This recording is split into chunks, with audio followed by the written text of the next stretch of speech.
انا لله و انا الیه راجعون. ګرانو کتونکو، هر انسان به د دې دنیا نه ځي او مر حق دی، او هر انسان به د مر ذایقه ضرور څکي، خو بعضې مرګونه ډېر ناګهاني وي. دا دوه دوستان، دوه رشته داران په موټر سایکل روانو او ډکي سره دغه ځای کې د خالد خان پمپ سره د حادثې ښکار شو، او دواړه یو ځای د دې دنیا نه سفر وکړو، او نن 8 بجې به په ډکي کې خاورو ته سپارلی کېږي. ګرانو کتونکو، دغه د دنیا ساعتونه دي. ډېر ژوند تېر شو، هر سړی دی دا سوچ وکړي، لږ شان پاتې دی چې په نیک نیتۍ د بغض او د کینې نه پاک، د بدنیتۍ نه پاک، د تاویلي ماویلي غیبت نه پاک، د ظلم بربریت جبر نه پاک تیر کړو. موږ په شارټ کټ کې لګیا یو پښتانه، او د ځان د مالدارېدو کوشش کوو. د هغې دپاره ډېر خلک د خلکو خونه ړنګوي، ډېر خلک سمګلینګ کوي، په ناجیزه طریقه باندې پیسې ګټي، او د دې دنیا نه دغه شانتي یکدم لاړ شي، هر څه پاتې شي، آخرت ځان له د ډمبرو غار کي.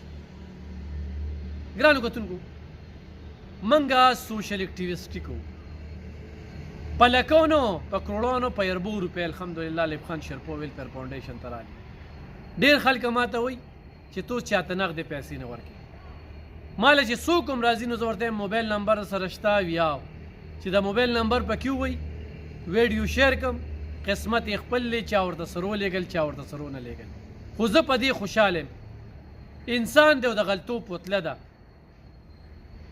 روغ به نه یم، ګناهګار یم ښه ډېر، خو پردي اقرا باندې صاف نه دی. نو خدای پاک دې وساتلم او خوشحاله یم پې. ډېر خلک په دې خوشحالېږي چې لیب خان شرپو ویلفیر فاونډیشن چې په پښتونخوا کې د چا زیات کار نه کړی، کورونه، مسجدونه، کوارټرې، ورسره سلایي ماشینونه، پوټ پی کوي. روژه کې کوو، ځکه چې روژه کې موږ د خولې ته دا کورۍ چولي داسې هم نه اچولي، په خپل رب ځان بخو. د خپل رب نه هم دغه سوال دی چې خدایه دغه د عبادتونو میاشت هم په نصیب کې کړي. کله د دې دنیا نه ځو تیار یو ورته. خو ګرانو کتونکو، په دې دوه دوستانو مې خبرې کولې. پرون زموږ یو ډېر تکړه سینیر جرنلست جاوید محمود رور ډي اس پي سډېري سرکل چې کوم دی هغه سره ټینو ریډر ورسره د شپې رور ته ټلیفون کوي چې چېرته هغه بارو چې راشه ما لږ هسپتال ته بوځه، او د ډیوټۍ نه تللی دی، هسپتال ته یې بوځي او په لار کې په ګاډي کې ترې نڅا الله پاک دې روح واخلي. څونه ارمانونه به وي، اول ورکې ته پاتې شوه. ډېر غټه حادثه د هغې خاندان دپاره د الله پاک دې هغوی له هم صبر ورکړي. په جابو خو نور یې بس په دې دنیا نه و، دې دنیا نه لاړم. دا دوه دوستان چې په موټر سایکل روانو، او دواړه چې کوم دی نو دا ما ته مخې ته راغلي تصویران دي، تاسو هم ګورئ. یوسف خان کلي کې دا د اکسیډنټ حادثه مخې ته راغلې ده. ارشد خان ولد دولت خان او عزیز ولد ګل رحمان چې نماز جنازه یې نن د جنازې مونځ به یې نن شپې 8 بجې په یوسف خان کلي کې ادا کېږي، ټول پکې ګډون کوي.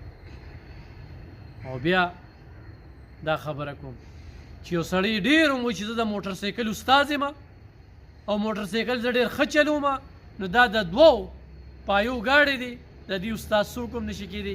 اکثره لاس خارښتېږي، څه ټیم هم د حادثې ښکار کېدی شي، چونکې دوی عمرونه دا 13 نه زیات وو. خو بیا خو هم والدینو ته زما دا خواست دی چې که عمره ماشومانو ته موټر سایکل یې مه ورکوئ.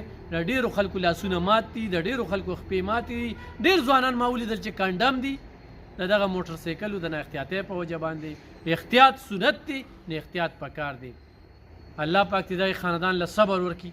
ډېره لویه صدمه دې دواړو خاندانونو ته یکدم اچانک راغلې ده، او الله پاک دې دوی ته جنتونه نصیب کړي.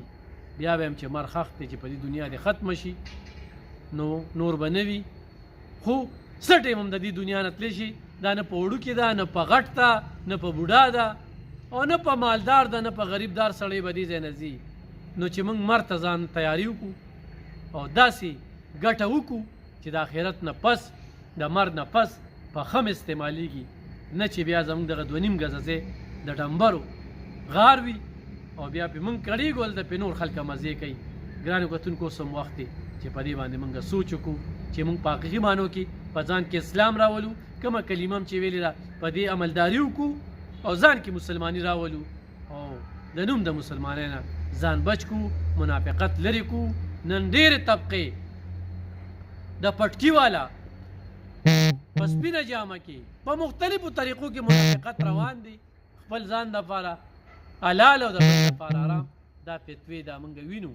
په هره جامه کې په چا هم اعتبار نشي کولی، منافقت روان دی، خو چې چا سره هم روزګار نه شي وي د هغه باره کې قبل ازواج اسم وایه ځان مه ګناهګاروئ. الله پاک دې خاندان له صبر